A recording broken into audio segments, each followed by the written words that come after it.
et à tous et bienvenue à cette nouvelle édition du Midi au Caire. À la une de cette édition, c'est le président Abdel Fattah al-Sisi qui a assisté hier soir à la séance transformation numérique et gouvernance du secteur de l'approvisionnement organisée justement dans le cadre des activités de la deuxième journée de la conférence Histoire d'une patrie entre vision et réalisation tenue dans la nouvelle capitale administrative. Ont assisté à cette séance le Premier ministre Moustapha Madbouli, un certain nombre de ministres et de hauts responsables de l'État, ainsi qu'un grand nombre de représentants de la société égyptienne et de ses divers secteurs, des experts et des spécialistes dans divers domaines. Le président Abdel Fattah al-Sisi a donné ses directives de parachever les projets de modernisation des ports, des réseaux routiers et ferroviaires d'ici 2025. Le président Sisi s'exprimait lors de sa participation aux activités de la deuxième journée de la conférence Histoire d'une patrie, de la vision à la réalisation, qui a démarré samedi dans la nouvelle capitale administrative. Le président Abdel Fattah al-Sisi a enjoint au gouvernement d'achever les projets de développement des ports, chemins de fer et de routes dans une date butoir de 2025 et non pas en 2030. Le président al-Sisi s'exprimait hier dans une intervention en réponse aux allocutions des ministres du Logement et des Communautés urbaines et des Transports, M. Hassem El-Gazzar et Kamel El-Wazir, dans le cadre de la deuxième journée de la conférence Histoire d'une patrie, vision et réalisation, qui a démarré samedi dernier dans la nouvelle capitale administrative. Le chef de l'État a dit que les deux ministres et le gouvernement, sous la conduite du Premier ministre Moustapha Madbouli, ont supporté de grandes et énormes pressions. Prenant part à la conférence, le Premier ministre Moustapha Madbouli, un certain nombre de ministres et de hauts responsables et un grand nombre de représentants de la société égyptienne et d'experts dans les divers domaines.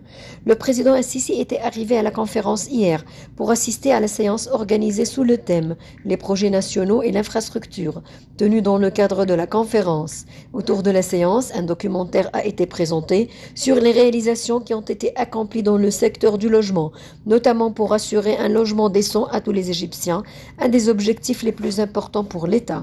358 zones à risque ont été développées pour un coût de 8 milliards de livres égyptiennes de 2014 à 2022, selon le documentaire qui indique que l'État a pu développer 97% des zones concernées et que 1,2 million d'unités de logement social ont été construites ou le seront pour un coût de 540 milliards de livres égyptiennes.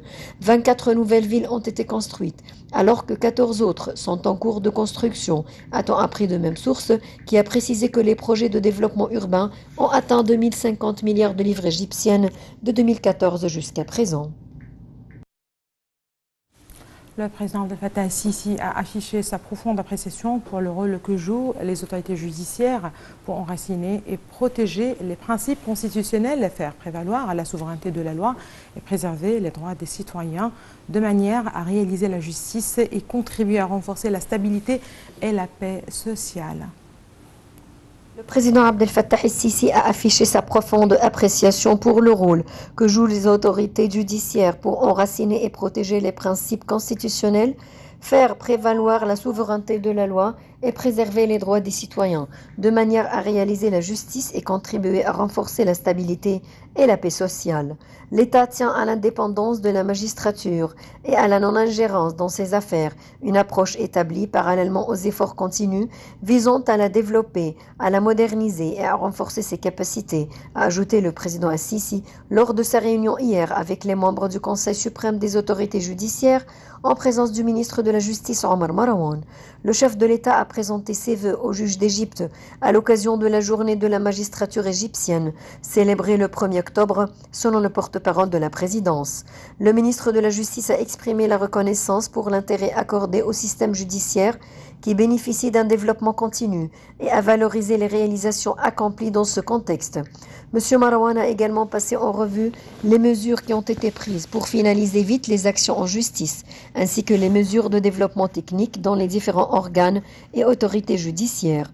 Les membres du Conseil suprême des autorités judiciaires ont affirmé qu'ils poursuivaient les efforts pour enraciner les principes de justice et la souveraineté de la loi, conscient du rôle vital que joue la magistrature dans la construction et la protection de la société et la réalisation de la justice et de l'égalité. Les forces de la protection civile ont maîtrisé le feu qui s'était déclenché tôt ce matin dans le siège de la direction de la sûreté d'Ismaïlia. Selon un communiqué publié par le ministère de la Santé, l'état d'urgence a été déclaré dans les hôpitaux d'Ismaïlia pour recevoir les blessés. 50 ambulances bien équipées ont été dépêchées au lieu de l'incendie qui a fait 26 blessés, dont 24 souffrant d'asphyxie et 2 de brûlures. 7 autres blessés ont quitté le complexe médical après avoir reçu les soins médicaux nécessaires. Le ministre de l'Intérieur s'est rendu sur le lieu de l'incendie où il a donné ses directives de fournir les soins médicaux nécessaires aux blessés. Il a aussi appelé à la formation d'un comité d'experts pour enquêter sur les causes de cet incendie.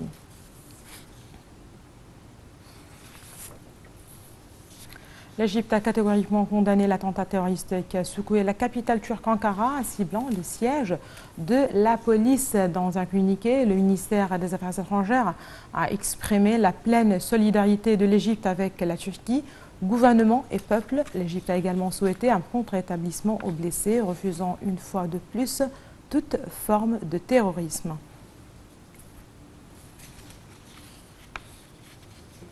Le chef d'état-major des forces armées, Osama Askar, a assisté à une manœuvre pour la mise en œuvre d'un certain nombre d'activités de formation pour la deuxième armée de campagne, et ce dans le cadre du plan d'entraînement des unités des forces armées.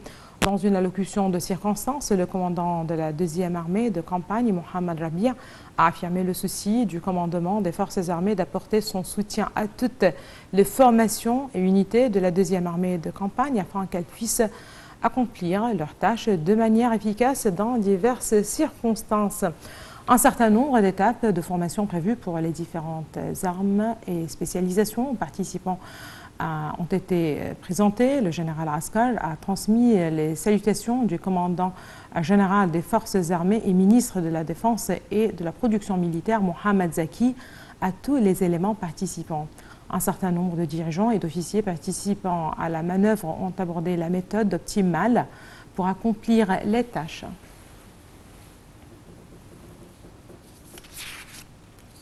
Durant la pandémie de coronavirus, le président Abdel Fattah el-Sisi a affirmé la nécessité de poursuivre les projets tout en prenant les mesures de prévention. C'est ce qu'a dit le ministre des Finances, Mohamed Maït, lors de la conférence « Histoire d'une patrie, de la vision à la réalisation ». Des fonds ont été injectés pour achever les projets afin que les citoyens puissent continuer à travailler dans l'espoir de parvenir à la reprise, mais cela n'a pas eu lieu en raison de certains changements, dont les prix du pétrole qui étaient plus élevés que prévu dans le budget, a-t-il noté. La crise a perduré 3 ans et demi et ses effets négatifs se sont aggravés, selon le ministre des Finances, qui a indiqué que l'Égypte figure parmi les pays en développement qui cherchent à améliorer le niveau de vie des citoyens. Le président de l'autorité générale de la zone économique du canal de Suez, Walid Gamaledine, a reçu une délégation d'affaires composée d'entreprises japonaises œuvrant dans le domaine des énergies renouvelables, des carburants verts et de diverses industries, présidée par l'organisation japonaise du commerce extérieur, JETRO, pour participer à une réunion élargie organisée par la zone économique sur ce secteur prometteur. La réunion a eu lieu en présence du représentant, ou plutôt de représentants du Conseil d'affaires égypto-japonais, l'Organisation japonaise pour le développement des nouvelles énergies et technologies industrielles, l'Agence japonaise de coopération internationale et la présence de l'ambassadeur du Japon au Caire. Outre la présence remarquable d'entreprises qui ont signé des accords cadres ou des mémorandums d'entente avec la zone économique pour élargir des projets, ou plutôt établir des projets de carburant vert au sein de la zone. La réunion s'est déroulée dans le cadre de l'examen de la coopération conjointe entre l'organisation JETRO et la zone économique du canal de Suez et des moyens de renforcer les investissements dans les secteurs industriels destinés à être localisés dans les ports et régions de l'autorité et d'y attirer les investissements japonais, en plus des discussions sur la coopération dans des projets d'énergie verte entre les deux parties et le soutien de petits projets émergents.